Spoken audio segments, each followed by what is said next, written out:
Kalau reshuffle-nya sendiri kan kita bisa melihat ya itu sebagai politik akomodasi.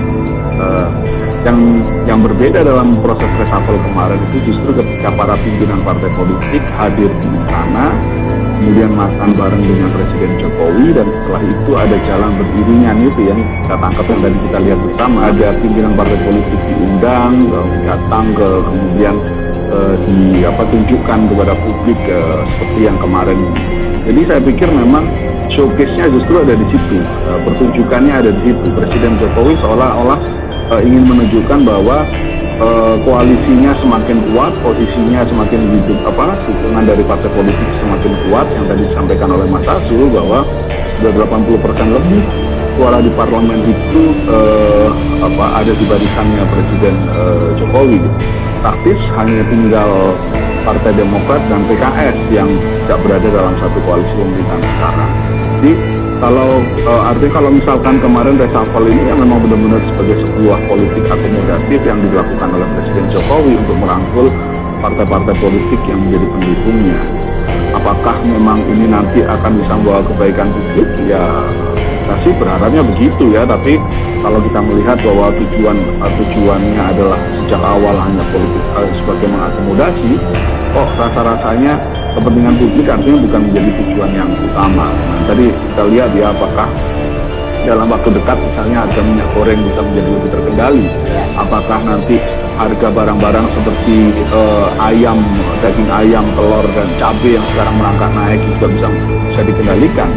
Nah, ini kan nanti kita lihat bersama gitu ya. Yang jelas sekarang kan semua harga-harga sedang naik, merangkak naik, dan lagi-lagi artinya kan tentu ini kan sebenarnya tanggung jawabnya ada di menteri yang baru gitu ya. Nanti kita lihat yang Mbak Eva, apakah memang benar bisa terselesaikan atau justru memang ini yang seperti apa.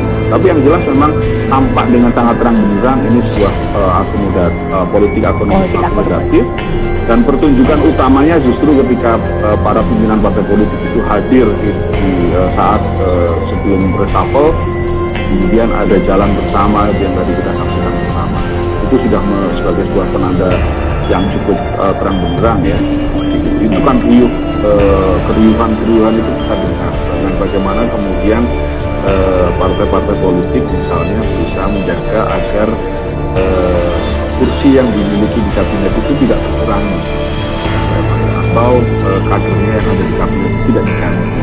Itu kan santer kita dengar dalam di belakang layar yang muncul. Walaupun semuanya tentu ketika kita cari konfirmasinya juga lumayan sulit gitu ya, kita tampilkan. Tapi di behind the story-nya yang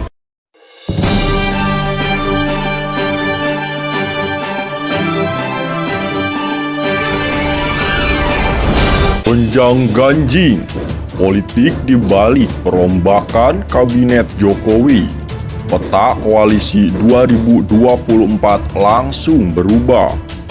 Jakarta, pengamat politik Universitas Jember Unej Hermanto Rohman mengatakan bahwa perombakan kabinet akan berdampak pada peta koalisi 2024, sehingga banyak pihak yang mengaitkan bahwa pergantian menteri tersebut kental dengan nuansa politik pada pemilu 2024. Salah satu figur yang diangkat adalah dari partai politik, yakni Zulkifli Hasan, yang notabene adalah ketua PAN, yang merupakan salah satu partai mendeklarasikan koalisi Indonesia Bersatu dengan Golkar dan PPP. Katanya, di Kabupaten Jember, Jawa Timur, Minggu 19 tanggal 6 2022.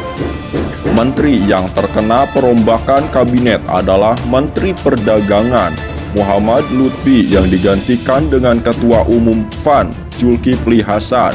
Kemudian Menteri Agraria dan Tata Ruang ART Sopyan Jalil digantikan mantan Panglima TNI Hadi Tahjanto. Beberapa alasan yang muncul saat Presiden Joko Widodo melakukan pembekakan menteri terkait kinerja kabinet. Banyak problem yang belakangan terjadi di lingkungan kementerian seperti kasus korupsi, tidak sanggupnya mengendalikan harga bahan pokok, bahkan dikaitkan persoalan mafia tanah. Namun, ada juga yang mengaitkan perombakan kabinet itu penuh dengan nuansa politik 2024 yang berdampak pada peta politik 2024, ucap dosen fisik UNEJ itu. Sebelum perombakan kabinet, lanjut dia, gendang politik 2024 sudah mulai ditabuh dengan manuver partai Golkar dan PAN dan PPP yang mendeklarasikan membangun koalisi Indonesia Bersatu dalam kurung KIB. Dan dalam hitungan kertas koalisi itu sudah cukup tiket untuk mengusung calon presiden dalam kurung capres. Masalahnya, koalisi itu kesulitan figur representasi kader dari ketiga partai tersebut yang tren elektabilitasnya mumpuni, sehingga memberikan ruang bahwa peta capres yang akan diusung koalisi itu masih cair, katanya. Ia mengatakan kondisi itu menjadikan posisi Presiden Joko Widodo sangat memungkinkan sebagai kingmaker koalisi itu dan untuk lebih maksimalkan, sehingga Zulkifli Hasan direkrut gabung sebagai menteri dalam kabinet di dalam koalisi Indonesia Bersatu. Lanjutnya, kepentingan di Partai Golkar yang jadi ancaman sekaligus ganjalan salah satunya adalah mengantisipasi pengaruh kelompok Yusuf Kala yang sejak awal dibaca arah politiknya mendukung Anies Baswedan, maka bisa jadi mengganti Sofyan Djalil yang dipetakan sebagai orang Yusuf Kala di kabinet adalah isyarat Jokowi untuk memutus peran dan pengaruh Yusuf Kala untuk adil sebagai kingmaker, ujarnya. Hermanto menjelaskan bahwa dari beberapa faktor tersebut menunjukkan bahwa perombakan kabinet menjadi semakin dinamis politik dan menjadikan muncul manuver tokoh partai menghadapi peta politik 2024. Namun, itu belum final karena jalan masih panjang dan dinamika politik masih memungkinkan berubah menjelang pemilu 2024. Ucap pakar politik dari kebijakan publik itu sumber antara.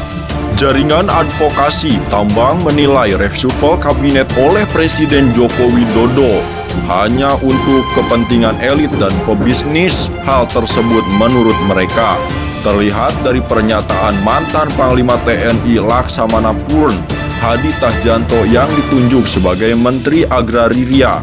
Perombakan kabinet oleh Presiden Jokowi pada Rabu tanggal 15 bulan 6 siang tak terkait dengan upaya untuk menyelesaikan sejumlah persoalan pelik yang dihadapi rakyat, kata Koordinator Jatam Melki Nahar melalui siaran pers yang diterima Tempo Jumat 17 Juni 2022. Melki berpendapat perombakan kabinet itu kental dengan politik transaksional antara Jokowi sebagai pemegang kekuasaan tertinggi dengan elit dan partai politik tertentu yang telah mendukung pemerintahannya.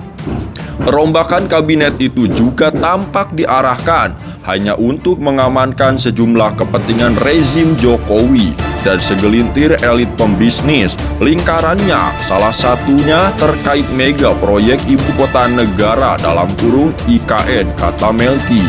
Menurut Jatam, hal ini bisa terlibat dari pernyataan mantan Panglima TNI Marsikal Purn Hadi Tahjanto yang telah dilantik menjadi Menteri ATR Kepala BPN menggantikan Sofyan Djalil. Usai dilantik oleh Jokowi, Hadi Tahjanto dengan gamblang menjelaskan jika salah satu agenda prioritasnya adalah terkait pembebasan lahan untuk pembangunan IKN sebagaimana arahan Presiden Jokowi. Pernyataan Menteri Hadi apalagi dengan latar belakang militer menjadi ancaman baru bagi masyarakat di sekitar kawasan IKN yang sejak Jokowi mengumumkan pemindahan IKN pada Agustus 2019 lalu suaranya tak pernah didengar, diabaikan, kata dia.